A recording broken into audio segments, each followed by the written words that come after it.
तो चलिए दोस्तों, आज हम लोग बात करने वाले हैं क्वेश्चन पेपर सेमेस्टर 3 का। अब बोलिएगा एग्जाम तो हुआ नहीं है, कहाँ से आप क्वेश्चन पेपर दे रहे हैं सेमेस्टर 3 का।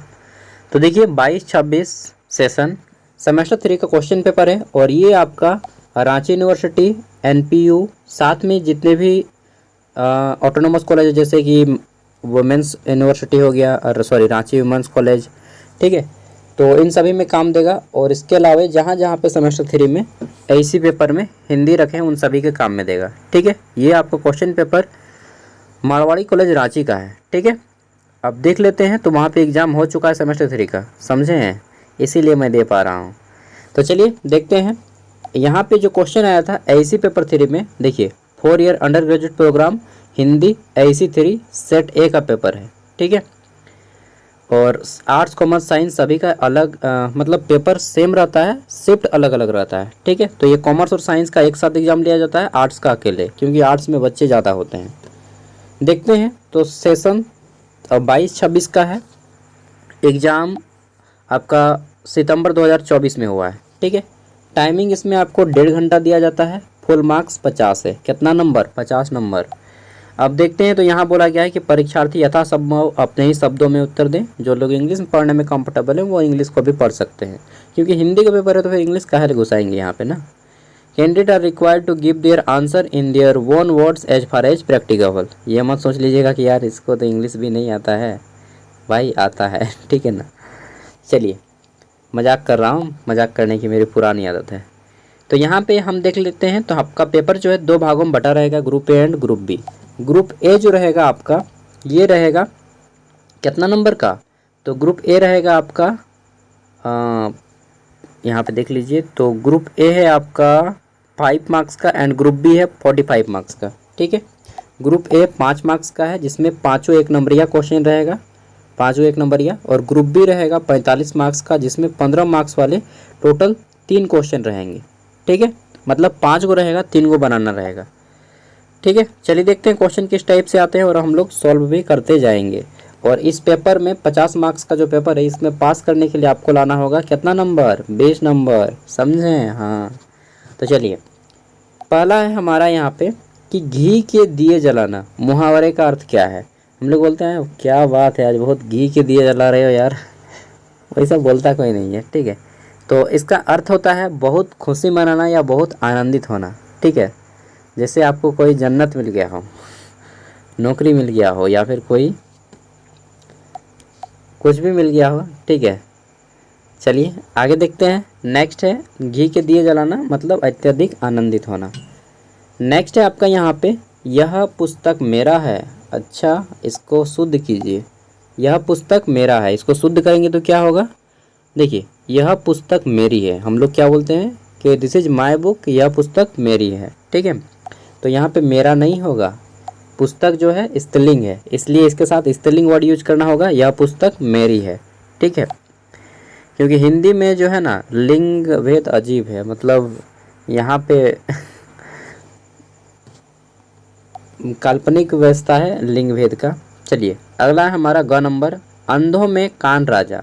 लोक्ति का अर्थ क्या है? तो अंधों में काना राजा। अंधों में काना राजा मतलब सब अंधा है, वहाँ पे कान राजा होगा यार, काना नहीं होगा।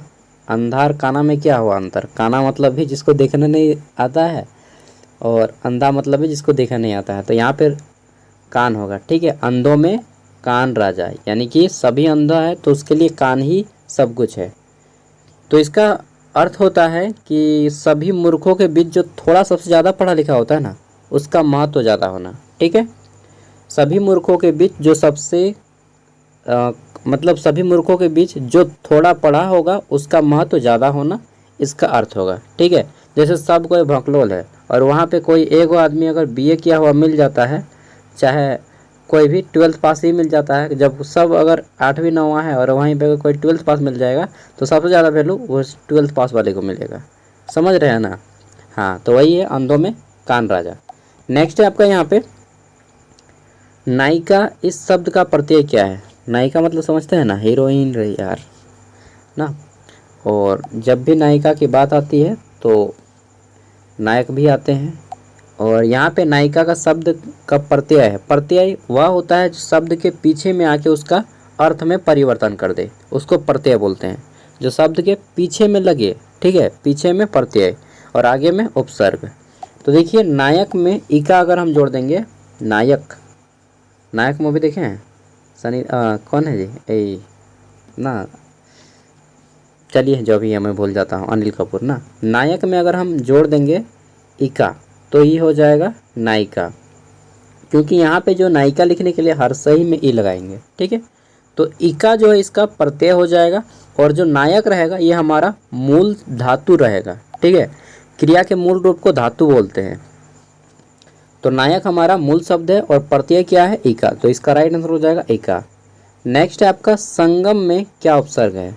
संगम किसको बोलते हैं, जहाँ पे दो कुछ भी चीज़ मिलता है, सपोज दैट दो आदमी मिलता है, ठीक है, चाहे दो नदियाँ मिलती हैं, तो इसको हम लोग संगम बोलते हैं, ठीक है, संगम। और शादी कार्ड में अक्सर लिखा होता है संगम ना। चलिए, तो संगम दो चीज़, वस्तु या किसी चीज़ का मिलन होता है, ठीक है, तो संगम इसको बोलते हैं। संगम का में पूछा गया है कि उपसर्ग क्या है, तो देखिए संगम में अगर हम हटा देंगे ना सम, तो हो जाएगा हमारा गम, मतलब पूरा एकदम दुख, ठीक है।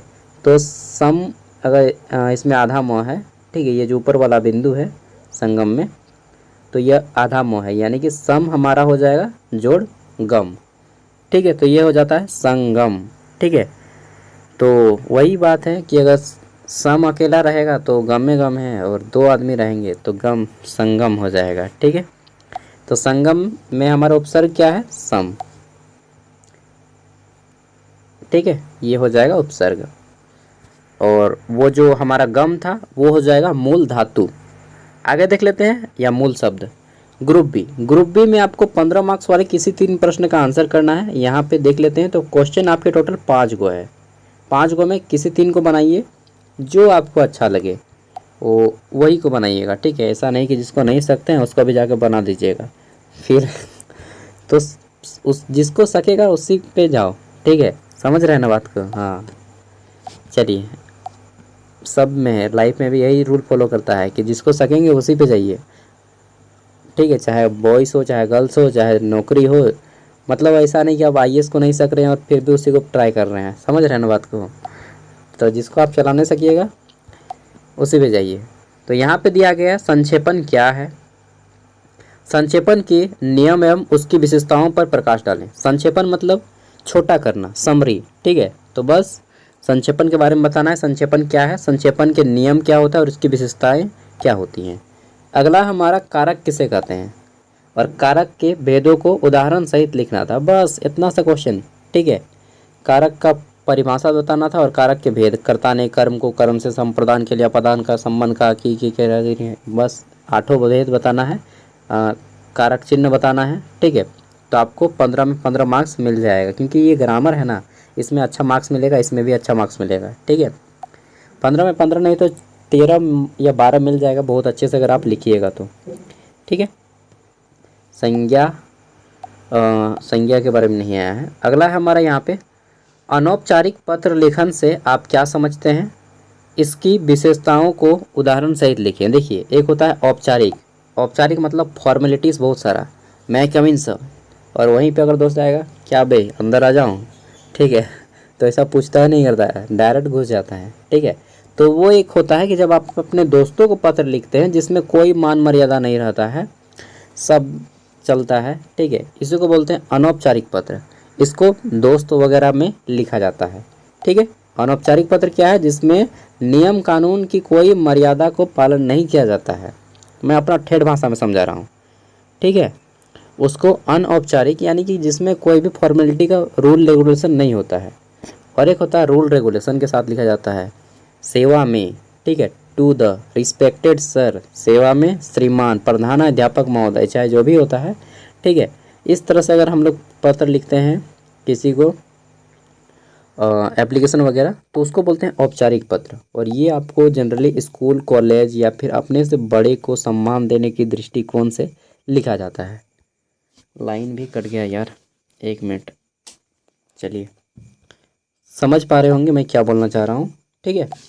अगला है हमारा उपसर्ग से क्या तात्पर्य है, इसके भेदों को लिखें। ठीक है, यहाँ पे हो सकता है प्रत्यय दे दे या उपसर्ग, दो में से कोई एक देगा। उपसर्ग वह शब्द उपसर्ग वह शब्द होता है जो किसी मूल शब्द के आगे में जुड़कर उसके अर्थ में परिवर्तन कर दे, उसे उपसर्ग बोलते हैं। ऊपर में देख लिए हैं। और एक ऐसा शब्द है जो कि उपसर्ग और प्रत्यय दोनों में काम देगा, जैसे कलाकार। ठीक है, कलाकार। अब देखिए यहाँ पे जो कला है, कला में अगर हम कार जोड़ देते हैं प्रत्यय तो हमारा कलाकार हो जाएगा, और यदि हम कार में फिर कला जोड़ देंगे तो ये भी हमारा कलाकार बनेगा। ठीक है, तो कलाकार एक ऐसा शब्द है जिसमें उपसर्ग और प्रत्यय दोनों रूल फॉलो करेगा। ठीक है, उसी तरह से अगला प्रत्यय भी पूछ सकता है। ठीक है, तो यहाँ पे हमारा है छठा क्वेश्चन, पर्यावरण असंतुलन विषय पर एक सारगर्भित निबंध लिखें। तो देखिए हमारा जो पर्यावरण है, एटमॉस्फेयर, वर्तमान समय में बहुत ज़्यादा पोल्यूटेड हो चुका है, सबको जानते हैं। ठीक है, बीमारियों का घर बन चुका है। और इसमें आपको बताना है कि ओजोन परत छिद्र हो गया है, जिसके कारण ओजोन लेयर से CFC जो होता है, क्लोरोफ्लोरोकार्बन, CFC जिसको बोलते हैं, उससे ये गैस बहुत ज़्यादा हानिकारक होता है, जो है रेफ्रिजरेटर यानी कि फ्रिज से निकलता है, एयर कंडीशनर से निकलता है, और वो डायरेक्ट जाके ओजोन लेयर को छेद कर देता है। ठीक है, ओजोन का सूत्र O3 होता है। ठीक है, बस इस तरह से बताना है। यह समताप मंडल में पाया जाता है। इससे आने वाली हानिकारक किरणों से हमें त्वचा कैंसर होता है। ये तो एक रीज़न। दूसरा, वर्तमान समय में बहुत से मोटर वाहनों द्वारा प्रदूषण फैलता है, जिससे हमारा वैश्विक तापमान भी बढ़ रहा है और धीरे धीरे ग्लेशियर पिघल रहे हैं। इस तरह से आप लोग बहुत जोर के लिख सकते हैं। ध्वनि प्रदूषण दे दीजिएगा, जल प्रदूषण दे दीजिएगा, फलना ढिमका एकदम भर दीजिए ना, किताब भर दीजिए यार लिख के। ठीक है, उसको जो बोलता है ना 32 पेज नहीं 28 पेज का देता है। सच बता रहा हूँ, जब मैं एग्ज़ाम देता था ना, इस पूरा लिख के भर देता था। तो आर्ट्स में तो हम लोग को कम मार्क्स मिलता था, फिर भी मेरा ग्रेजुएशन में 70% है, 71%। ठीक है, और जबकि मैं उतना ध्यान नहीं देता था कि यार, फिर बाद में पता चला नहीं रही यार कि ग्रेजुएशन का मार्क्स जो है बहुत सारे एग्ज़ाम में काउंट किया जाता है। ठीक है, तो आप लोग अच्छे से मार्क्स लाइए। मार्क्स अगर दंदनाक लाइएगा तो बहुत जगह काम देगा। ठीक है, और अगर आप सोच रहे कि खाली BA पास हो जाएंगे बस किसी तरह, तो बस वो भी कीजिए, जैसी मर्जी। ठीक है, थैंक यू बाय। बहुत ज़्यादा टाइम भी लगा, लेकिन आई होप कि मज़े के साथ आपने इस क्लास को एंजॉय किया होगा। Thank you. अगर आपको PDF चाहिए तो PDF मैं वीडियो को डिस्क्रिप्शन में दे दूंगा।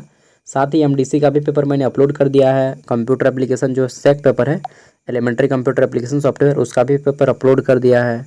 एंड इम्पोर्टेंट क्वेश्चन वगैरह सब कुछ मैं अपलोड कर दिया है। सिलेबस भी अपलोड कर दिया है। धीरे धीरे जितनी भी चीज़ें हैं और कर दूँगा। ठीक है, बाय, टेक केयर। मुझे भी भूख लगा है, खाने जाते हैं। Good night, bye.